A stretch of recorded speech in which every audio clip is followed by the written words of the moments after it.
and Marana. Bickley and Marana mornings. Arizona sports. The local sports leader. Bickley Blast. On Sunday, I sat in a minor league baseball stadium watching the Reno Aces hit 2 grand slams and score 21 runs. It was the very same day their parent club completed the sweep Caroline in Boston, and I could not help but wonder, have good times ever felt so good?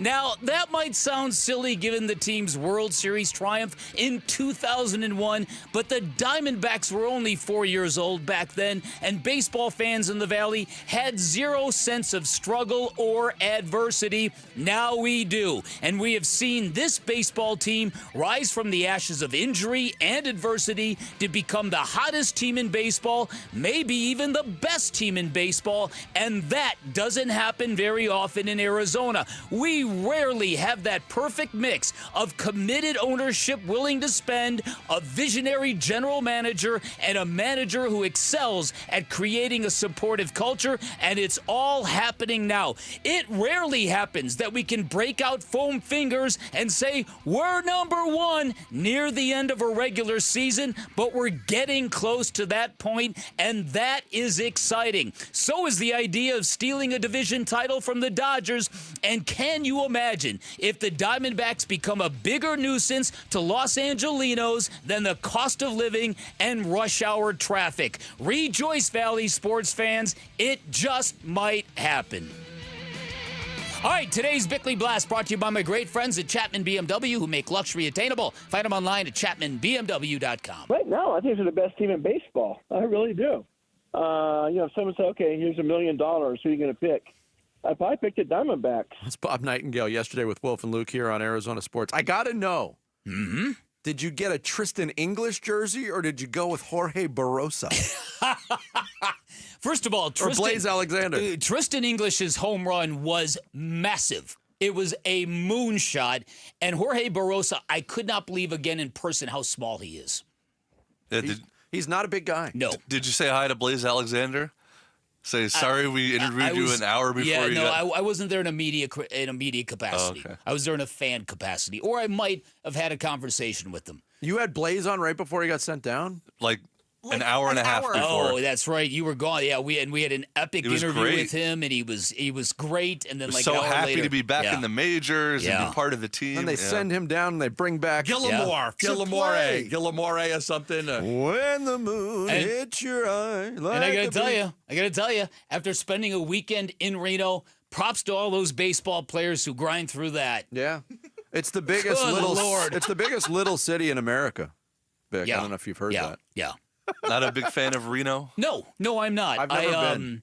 I walked to the ballpark on Sunday at I had Sunday free. I had a real late flight that night. And so I'm walking to the ballpark on a beautiful sunny day. There's not a soul on the streets. Nobody, because they're all in the casinos. How was the attendance at the game? Depressing! I shot a man in Reno just to watch him die, and then I was jealous of him. That's how bad things are. Yeah. Truckee is the move. Yeah. Yes, you got. Yeah, right. It's true. So So I think that this is a great moment in time for the Diamondbacks. The fact that they are ascending to maybe number one team, and this is how you do it, folks. You make a run to the World Series, and whether or not people thought it was a fluke, you're proving right now it wasn't. And this team is way better than that team that got to the World Series last year. One of those two teams in the World Series last year is proving that it was a fluke, and it's not the Diamondbacks. And it's not the Diamondbacks. It's the team that has the banner up in their stadium in Texas. And again, I'll go back to this. Normally when a team gets on a run like this, and it's sustained for as long as it has been with this team, it is the definition of smooth sailing. Everything's going well. Everybody's healthy. Everybody's playing great. That is not the case with this team. We talked about the ninth inning struggles, shuffling of the bullpen. They don't really have a closer. Torey Lovullo still has not come out and said, this guy's my closer. Now, we've seen how he's handled it, and right now it appears that Justin Martinez is the guy. I still am of the belief they would like to get Paul Sewald in that role. On the health factor, you don't have your best offensive player in the lineup. You don't have your slugging first baseman in the lineup. You don't have your Gold Glove catcher. Gold Glove catcher. who was on the way up after a rough first half of the season. And we haven't talked about the Jordan Montgomery situation. They went out and spent potentially $25 million on Jordan Montgomery this year, and they've had to relegate him to the bullpen. It's a nice problem to have in one way, but also if you would have said, hey, in August, Jordan Montgomery, that guy that you swooped in and got at the last minute, is going to be in the bullpen, you would have said this is not ideal. So a lot of these storylines that we've been following all year long don't make sense when you look at where the Diamondbacks have put themselves. It doesn't make sense even the first part of the year as these young guys were getting a chance. We were like, oh, man, I can't wait for Jordan Montgomery to come join this rotation. Then they'll be good. And now just the opposite worked out. I'm interested to see how they use Jordan Montgomery. They haven't used him from the bullpen since he went there. I don't think he can have a role in the A bullpen. No, I agree with that. I agree. This is a B bullpen guy. It's a long way back for him. And if you're the Diamondbacks, this is probably the best thing long term as well. Because at this point, I don't think you want him taking that $22.5 million player option, whatever it is right now. It's up to 22 and a half. If this continues and he remains relegated to the bullpen, he's not going to hit that threshold for the $25 million, but he's going to be back next year, it looks like. Again, and he's pointing fingers too much for my liking. Whether it's the atmosphere at Chase Field, the swampiness. Now it's all Scott Boras again. There was a reporter from Boston who reached out to Jordan Montgomery because at one point in time it really looked like the Red Sox were going to sign him, and for some reason it did not happen.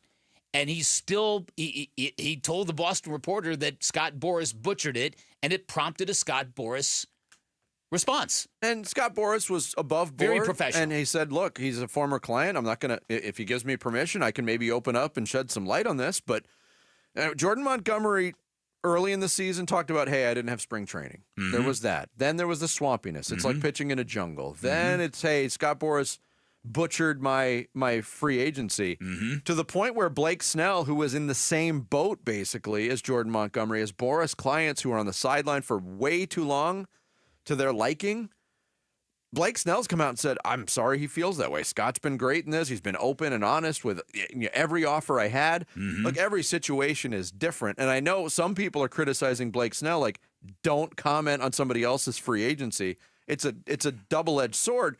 But the difference in the scenarios is Blake Snell is in a much better place because he figured it out.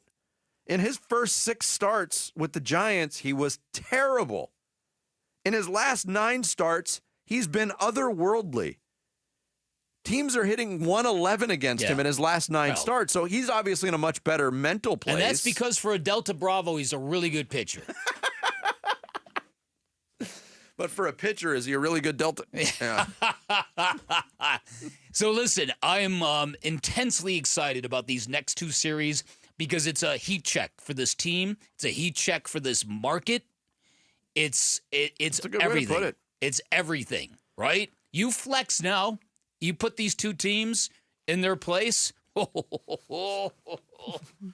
excited, man. Next Tuesday would be a fun show, and I say that because we're off on Monday. Labor Day, last day off forever. If this team ends up sweeping the Dodgers, we might be called in on Monday. We might be. Thanks for watching Bickley and Marotta. Click to see the latest Bickley Blast and hit the button in the middle to subscribe to Arizona Sports.